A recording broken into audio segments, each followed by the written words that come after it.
Welcome to the 17th episode of Dialogika. I'm Stephanie Tankilisan, and our other host, Sweden Lee, is still away on business. So this week we have a very special guest and a good friend of mine, Farina Situmorang, who is one of Jakarta's resident girl boss. And we're going to have a conversation on female leadership, or what it means to be a girl boss.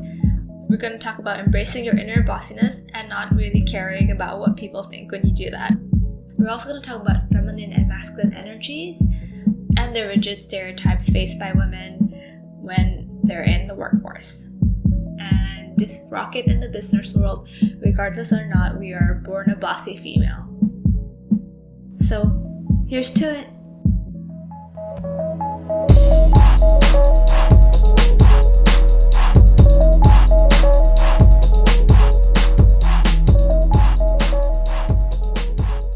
Me and Farina know each other from back in 2014 when we first met each other. Farina is essentially one of Jakarta's known girl bosses. Farina is the CEO of her own company called Catalyst Strategies. Do you want to go into what you actually do? Sure. The company itself, we're a consulting firm. We run marketing strategy, digital strategy, execute campaigns for clients, and our clients range from corporations, a lot of technology firms, and also... Any you can disclose? I guess one of our most well-known one was when we were working for the 2014 presidential election Jokowi campaign. And you got over 2 million followers for then candidate and now President Jokowi in a matter of 2 months. Yeah. So it was the fastest growing political page in the history of Facebook ever at the time. Before starting her own company, Farina worked in BlackBerry and in Silicon Valley. Yeah. And you got your MBA at Northwestern Kellogg, right? Right. Farina is one of the most sought after female leadership and tech speakers. I feel like Farina's always jet setting to be speaking at some conference. And posting awesome Instagram Snapchat stories about her life. And just being a hashtag girl boss.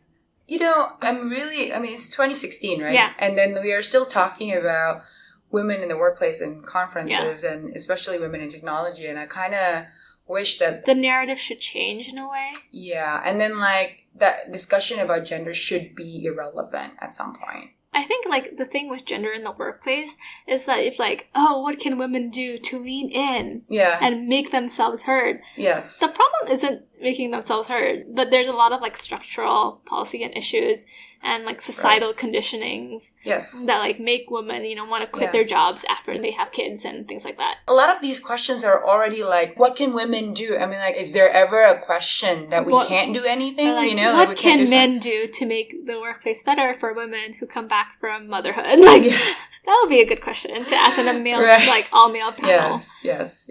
And I think we're sort of similar in that way that we're pretty much the kind of people who own our bossiness and confidence. Yeah.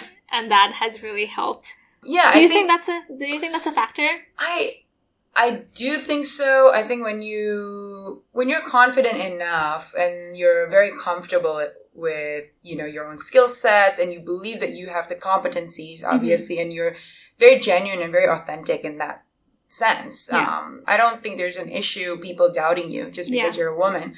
I don't think I've ever experienced that, actually. But I kind of always own it, when it comes to the professional space, same. Right? I definitely know that occasionally that I have to be more well-credentialed than some males. Mm-hmm. And I kind of do make myself sound smart and presentable and tell people my credentials ahead of time almost in a way, in a more subtle way to make sure that they don't underestimate me. I notice that I do that a little bit. Right. And I'm lucky to have had privileges that allowed me to do that because we've been super bossy. We haven't had to handle that much pressure. I think it's very, we have stereotypes for a reason, right? Yeah. And people tend to make assumptions about you. Yeah. As a female in her 30s, not married, and I run my own company. Mm-hmm. People immediately attributed my singleness, my singledom, into being, Farina, it's because, you're too picky. Yeah, because I can't be picky about the guy I want to spend a long time with, right? And then, my favorite comment would be Oh, Farina, I think, you're single because you're too independent. The one that I often get is that you're too intimidating. Oh, yeah. That's too. Like numero uno for me. Right. And because, obviously... And I don't get that. Like, no. I don't think I'm intimidating at all. I think it's more like because... I mean, so what if we are intimidating to some people? The thing is, like, I probably don't want to end up dating them. I know. Right? And you can never please everyone. And at the same time, you're also not going to date everyone. So people who do find you too independent, too intimidating, too self-sufficient. You don't want to date. Yeah, exactly. So, I mean, it's a good filter. But I don't think these kinds of comments they would make... But I think that they won't even make it if I'm like a male CEO. That's the thing, right? Like, I think... Male CEOs should be independent. Male CEOs should be self-sufficient. Yeah. Male CEOs should be picky. If you go to any women conferences, they will ask about, like, how do you manage your time between you and your babies and your children? And, in my case, it would be like me and my dog. And so, you don't ask that to a male leader. Yeah. That's a good qualifying question, actually. Before you ask someone, you should ask, like, would you ask this question to a guy? Yeah. Because I wish, like, in more women in tech or leadership forums, they should ask more about, like, what your leadership style is or, like, what makes you a good leader. But they don't really ask that as much. It's like, what are the troubles that you have? And it's kind of condescending almost. You're a good leader because of certain qualities, right? And it's good to ask about that, instead of, like, presuming that you're having issues in your dating life. Yeah, in my dating life. Thank you.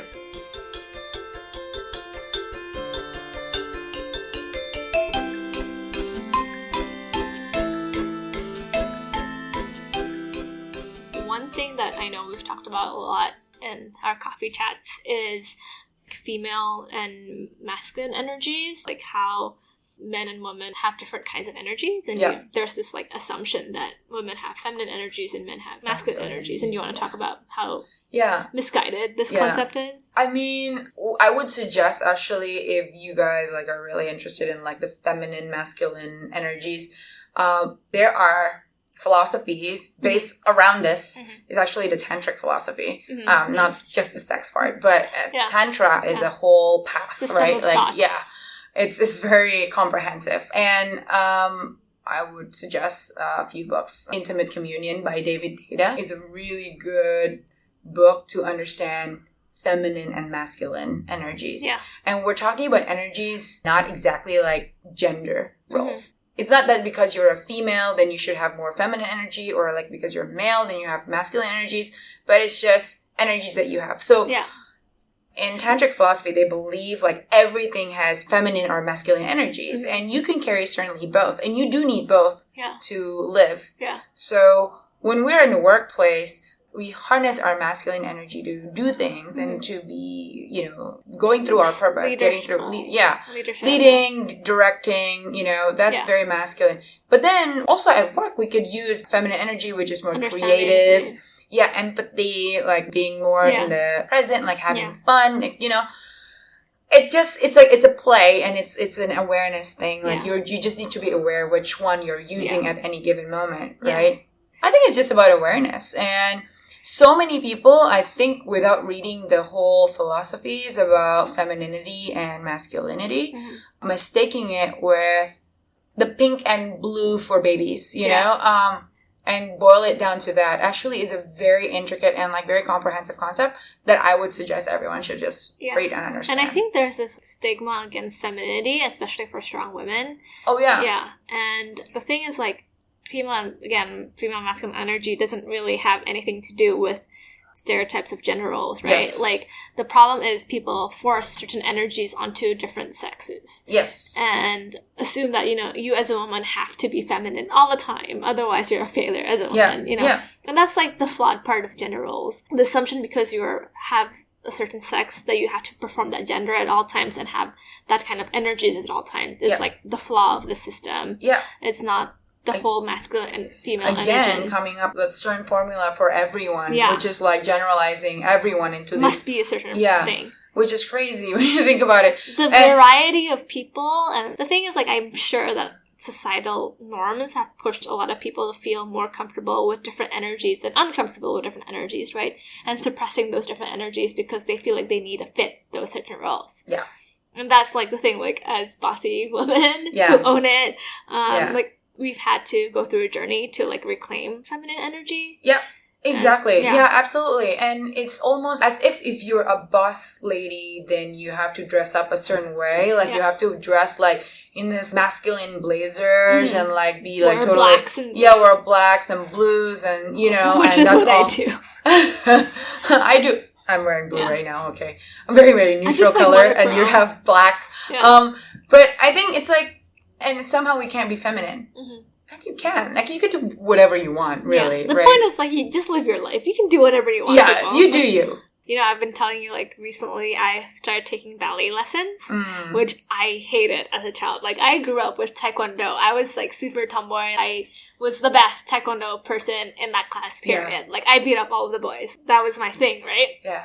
For the longest time, I felt really uncomfortable, especially as a feminist, like being feminine, Yes. right? And, like, I realized that that's actually stigmatizing femininity itself and like those characteristics. As if it's bad. Yeah, and right? that's also like sexism, Yeah. internalized misogyny in a different way, right? Like assuming because something is female or associated with being female that that's a bad thing. You Right. know? It's crazy. Like, I mean, I like flowers. Yeah. You know, I really do, and I think they're pretty. I like flowers too. Yeah, and I then, like like- being given flowers. Yeah. And like, I recently took up like belly dancing. Yeah. Really? And there's nothing more feminine than that. And actually, when I did it the first time, it was such an interesting mix of people in the class because it's super beginner. Yeah. And it comes in all sizes. You know, the women That's are awesome. some are like small, some are big, and just like everywhere in between. Yeah. And you just want to move. And like, it is the most feminine, and like, I feel really beautiful when I was doing it. That's and awesome. I feel like if you want to do that, then do that, Yeah. right? And if you're a female and you love weightlifting, you should do that too. Which is Gita, your best friend. Yeah. And, you know, like, I think, again, right? Like, what is good, what is bad? There's nothing. I think people get militant about It's all or nothing. and about labels and about putting yourself into boxes, and you shouldn't be.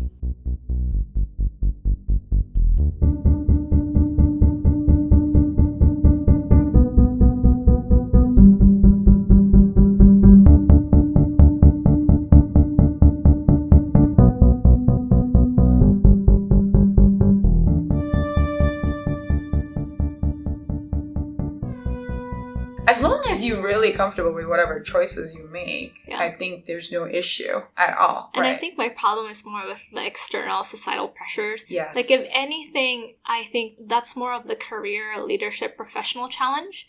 It's societal external pressure versus, like, once you've already decided that you're in it, you know? And then, as a result, I think a lot of people, especially when they have kids, feel the pressure that they should focus on their motherhood and things like that instead of, you know, focusing on their career, so they don't think that they necessarily have to have a career to begin with. Yeah.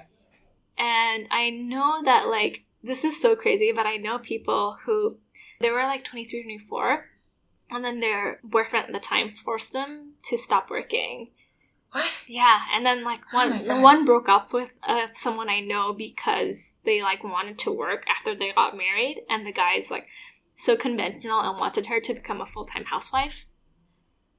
Why are we having this conversation still at like this year? I don't understand. But this is real. Like, this is more than two people that I know. Like, wow. This is actually it's like every time I come back here, you know, I have holidays or whatever in Indonesia, and you know, not my immediate family, but like extended family who's like cousins of cousins of cousins that I don't even see.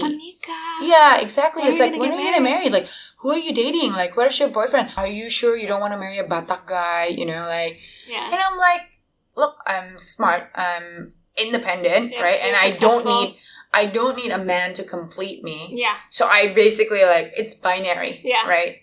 Come up with this binary mindset that if you're going to be professional and successful, then you don't need the other side of life. Yeah.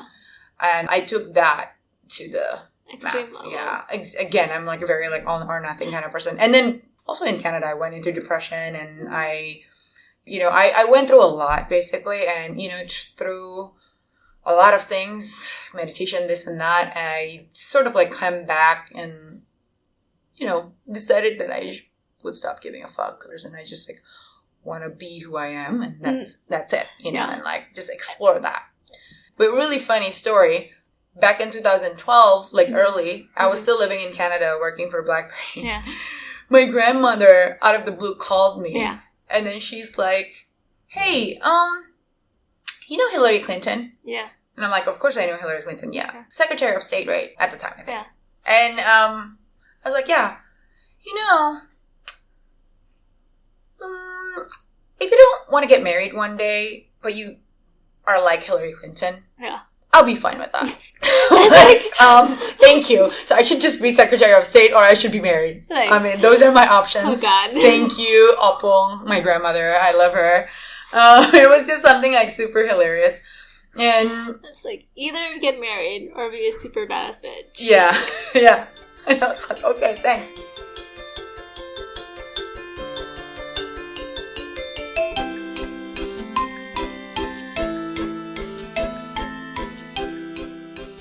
Everywhere you go, people, the community, like, are going to like force you into this path, right? Yeah. I came from a business school background, so as an MBA, people think like the only way to success is through career track. Like there are these like career tracks, right? Like, oh, you're either going to be a consultant or an investment banker or a private equity person or like a venture capitalist. And these are the tracks. And this is where your life is going to take you. Yeah. And this is how much you're going to make by 2 years, 3 years, and so on. Similarly, there seems to be like housewife track. Yes. Especially more prevalent, I think, in Indonesia. Yeah.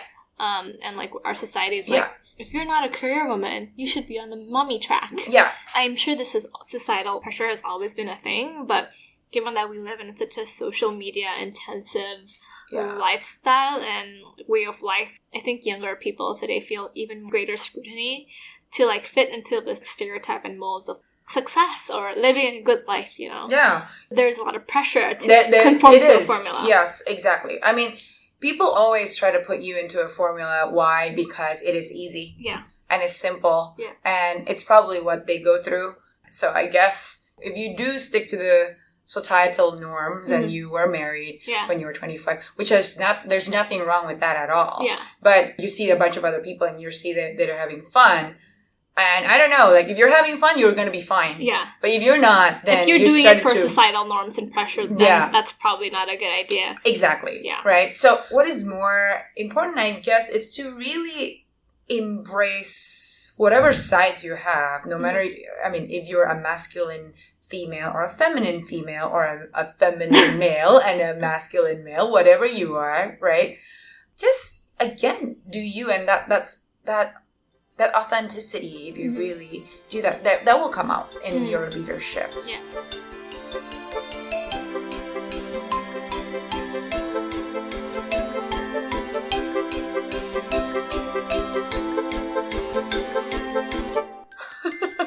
And honestly, growing up really helps me with this. Like, I just stopped caring. I don't give a fuck anymore. Thanks so much to Farina, who allowed us to record this episode in the present moment room of Catalyst Strategies headquarters. And as always, thanks so much to our listeners who listened to this episode. As always, music credits to Jazzart, Ryan Little, and Bro for Free. And if you haven't followed us on YouTube, our latest channel, you should definitely follow us. We're also still going to be on SoundCloud, but we want to highlight YouTube a bit more. And also, it's a lot easier, I guess, to listen on YouTube than, say, like open up SoundCloud or, go into iTunes and download the podcast. So we're trying to make it easier for you guys to listen, to enjoy the episodes. Yeah. And once again, we always really want feedback. So email us at dialogikapodcast@gmail.com or send us a Facebook message or comment on YouTube. And as always, we'll have resources and links at our website, dialogika.id. And thanks so much for listening.